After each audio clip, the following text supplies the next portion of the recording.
Hi, I'm David Robertson from artistblacksmith.com, and today I would like to show you how I make a copper seahorse pendant.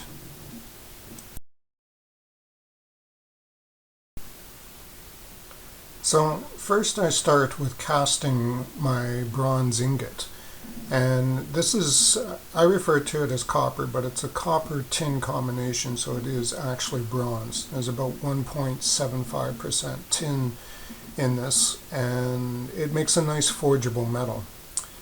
Now the crucible has been preheating in the forge just outside of the video view, and I'm using the torch to bump up the temperature a little bit so that the bronze pours really nicely. And you'll see I do this sort of sloshing motion that helps liquefy the metal, and then it'll pour just like water.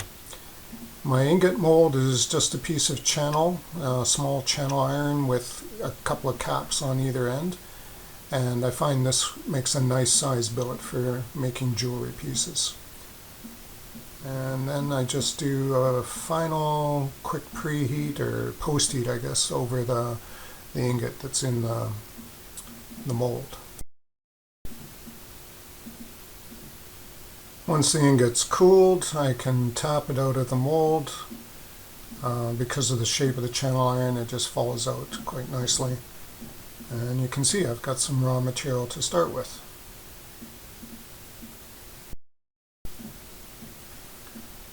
So now I'm going to take that original ingot and I'm going to forge it into a flat bar. Now this ends up being about 1/4 of an inch thick and about 1/2 an inch wide and 3 inches long.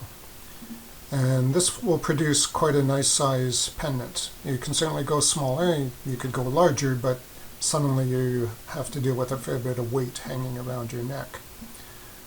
Copper, you want to work at a cooler temperature. The bronze, especially because it has a slightly lower melting point than what pure copper does. So I'm working in the oranges, down into the reds, dark reds, and just a little bit in the black heat. The colors in the video are fairly true to what I'm working with, so it's something to be aware of, a little bit cooler than working with steel. Here I'm drawing out the tail of the seahorse. I'm using the horn, and that helps stretch things very quickly.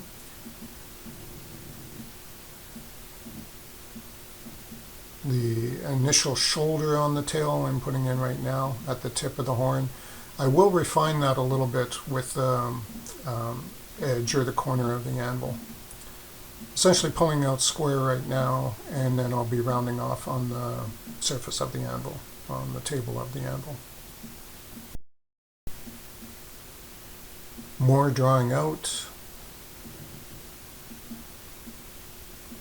Copper behaves pretty much just like regular steel does. Much softer, you can move it much faster. It has a different feel under the hammer. It's softer, mushy, but you can create the same shapes and designs without any problem. Lots of drawing out. I'm just rounding things off at this point.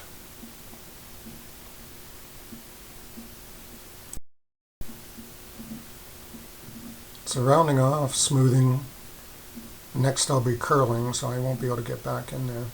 Do be careful when you work the copper at a cold temperature. It can split just like the steel can. So I'm getting a nice taper developing there. Pretty thin on the tip, and then that shoulder that starts the tail. So I got it a little bit hot, and I burned off the tip. Tragedy. Well, not really. I just reworked the tip, cleaned it up a little bit. It was shorter by 1/2 an inch, and carry on. So don't overheat your metal because you can lose it. Curling over the edge. This is a standard curling technique. I work down and then back towards myself, flatten out, rinse and repeat all the way along.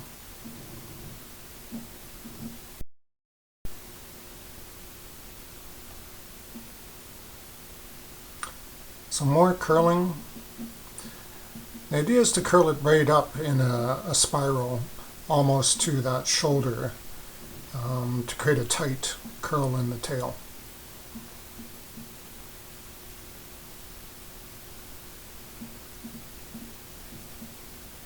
Quite a number of heats involved. This is working right at the edge of the gas forge. So I'm literally just placing it on the fire brick, pulling it out, repeat the process because it does heat up so quickly. You could certainly do this in a coal forge without any problem.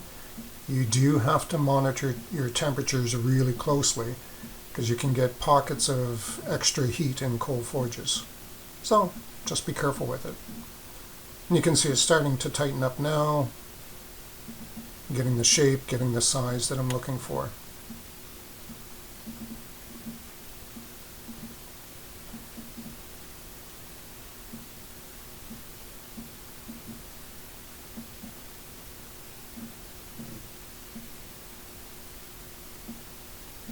A lot of over the edge work. Occasionally I'll tap back in, tightening the curl, and then of course flattening and working on the surface of the anvil. Shape's developing there.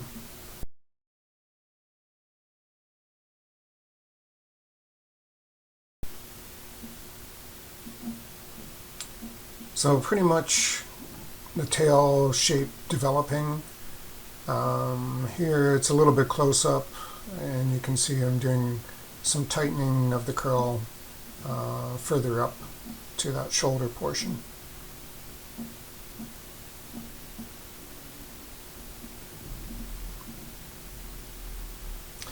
And I should have mentioned at the beginning of the video, you saw that I was in a long apron. Usually when I'm doing the forge work, I'm not in an apron, but I was about to do the casting, and I do highly recommend having a long leather apron just in case there's a spillage or a splash of the molten metal. Just a safety feature, that's all. So, switched around, now I'm going to start on the nose of the seahorse. So I've switched around and I'm shouldering the nose and forehead using a Hardy tool. This is just simply a rounded shouldering, single-sided shouldering fullering tool. If you look closely, you'll see that the tool is jumping around in my anvil a lot. You lose the efficiency when this happens, so try and have a snug fit with the tool, and then it's not likely to cause problems with it bouncing around. And here I'm shouldering the neck. So it's really just defining the outline of the seahorse.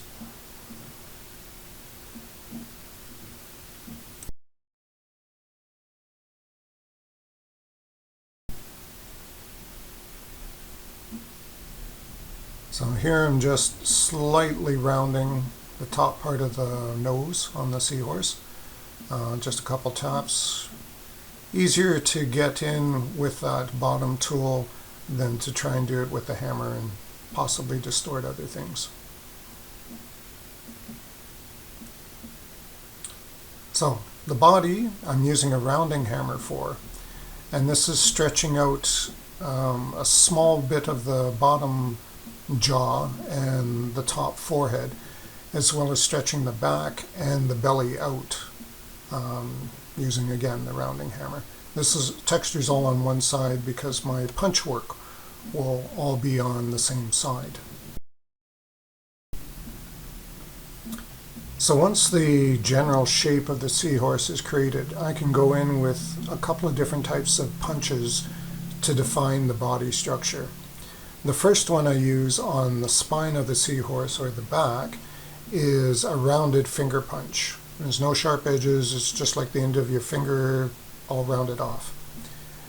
And I'll make 4 dents on the top.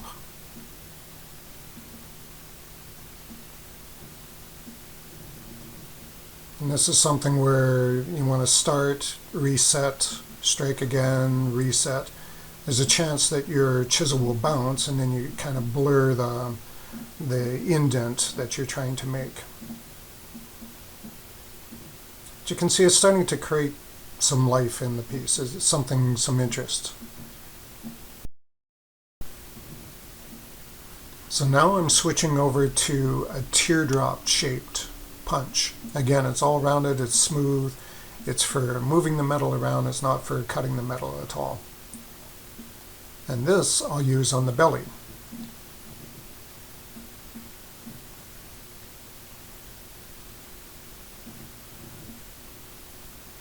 And I'm using it with the fine edge of the teardrop pointed towards the spine.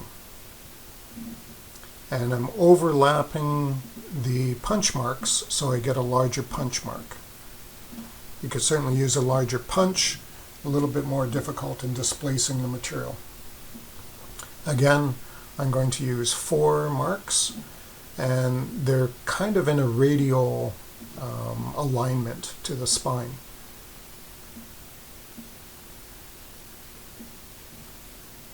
Again, a good orange temperature when you're working with this.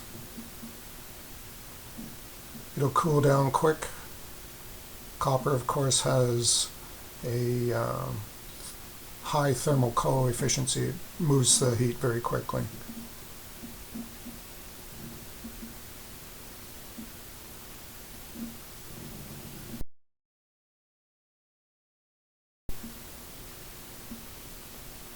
So that's the idea. It's a couple of different textures on the spine and the belly, just to define it, make it a little bit more interesting. I've got some warp and bend in there, so I'll have to flatten that out. Just sort of general cleanup.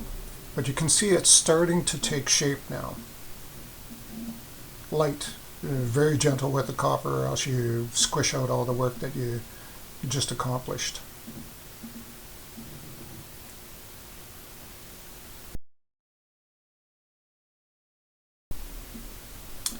So now it's on to the general forming of the final body shape. Here I'm using a small bic that's in the anvil. Again, you see that one's bouncing around as well. I think I'm going to have to spend some time adjusting my tools. And I'm trying to fold the seahorse head down so that the bottom cheek or the bottom of the jaw touches essentially the belly portion. And some of it with bic, some of it on the anvil. Light taps, I don't want to distort what I've done. And drop the nose a little bit. Again, all of this is by eye. You can have your seahorse in just about any position you want.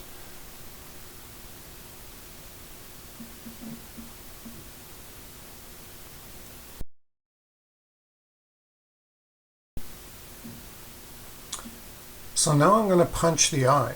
And I'm using an eyeball punch to define it first. And this has a small circular tip, but it's countersunk. So it's actually pushing in just the edges of the eyeball itself. Then I'll go on and I'll use a center punch to define the pupil.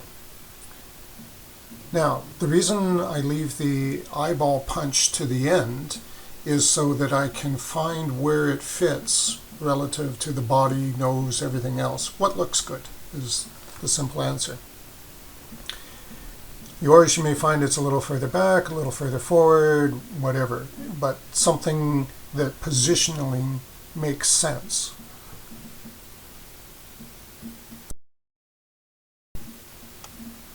Now using the center punch, and you have to be super careful to be on the mark here. Otherwise, it'll be looking backwards or up or whatever. So that gives you a good idea of how to make it. So here the seahorse has been dunked hot into the slack tub, and that will blow off the black oxide, but it leaves the red oxide. The red oxide's quite thick. It has to be either chemically or mechanically abraded away.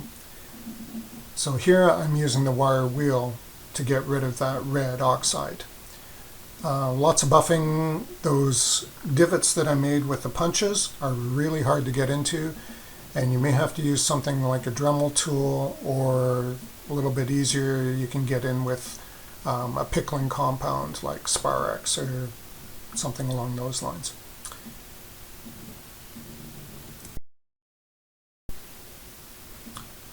So, wire wheeling, very straightforward.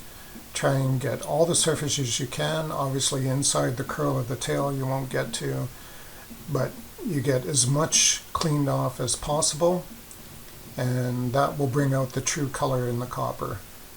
Of course, copper, bronze will oxide slowly in the air, so I like to put a clear coat over top just to preserve the finish. The one thing I haven't done yet is drill a hole for the pendant. I want to see where it hangs the best. The hole's probably going to be on the neck, but it might be a little bit towards the nose so that the pendant hangs nice and vertically. But I hope you have lots of fun making your copper or bronze seahorse. It really is an elegant item.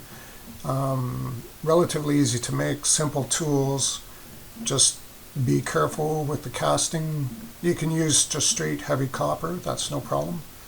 And forge out something that's really nice and interesting.